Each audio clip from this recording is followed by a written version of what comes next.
Okay, let's try to sort all this out. Metal Gear, would you mind helping out? Not at all. Now projecting recorded video images. Gibson calls in and you two immediately head for the abandoned factory in the M District. But when you arrived, Gibson had already been killed by someone or something at the factory. From hair and skin samples recovered from his body, you determined that the perpetrators were two Snatchers, one male and one female.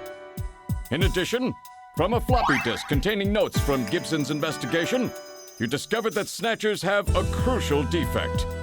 Gibson was apparently killed because he had learned about this weak point.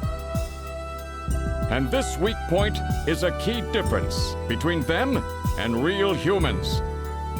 Their artificial skin cannot tolerate ultraviolet rays. Long-term exposure causes it to become cancerous, a form of melanoma. This severely limits the places and times that they can operate to midwinter, when daylight hours are their shortest, and of course at night.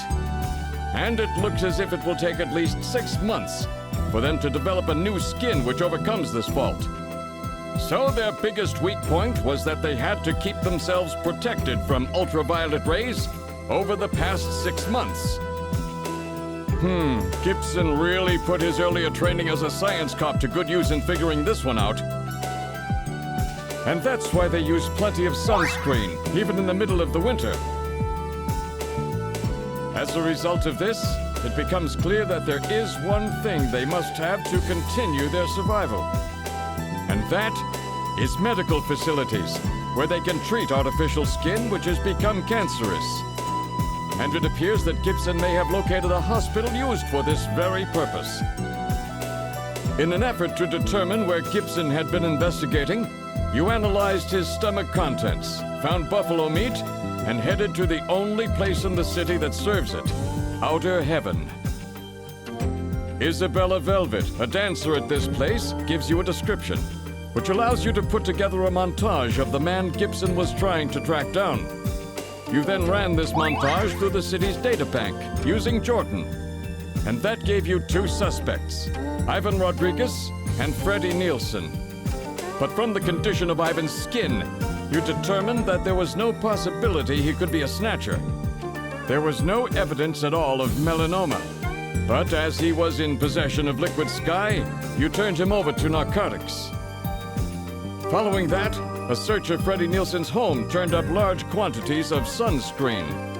Nielsen's wife, Lisa Nielsen, turns out to be a Snatcher, and you dispose of her.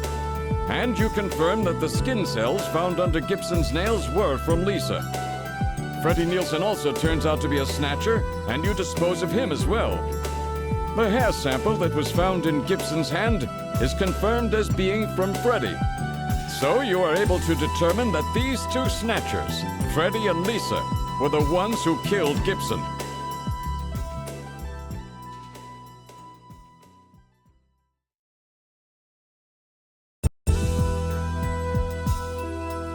But then we have a problem.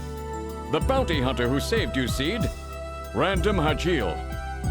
An investigation uncovers that the information he provided when he filled out his bounty hunter registration was completely false. So who is this guy? Friend or foe? What about the bank account he was having his bounty deposited into? It was a common account used for paying bounty, and the funds were retransferred from there. We couldn't learn anything from it. Thank you, Metal. And now for the real fun. The hospital that Gibson had tracked down. If we can hit that, we may be able to shut down this snatch operation of theirs. Or if we can find some kind of patient records there, we may be able to find them quite easily. So, Little John's memory might provide us with an important lead. That's right. If we're lucky, there may be something left that we can work with.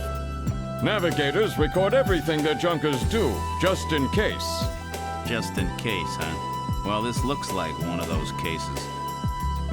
Harry should have recovered it by now. Go see how he's doing. Seed, I'm counting on you to find this hospital.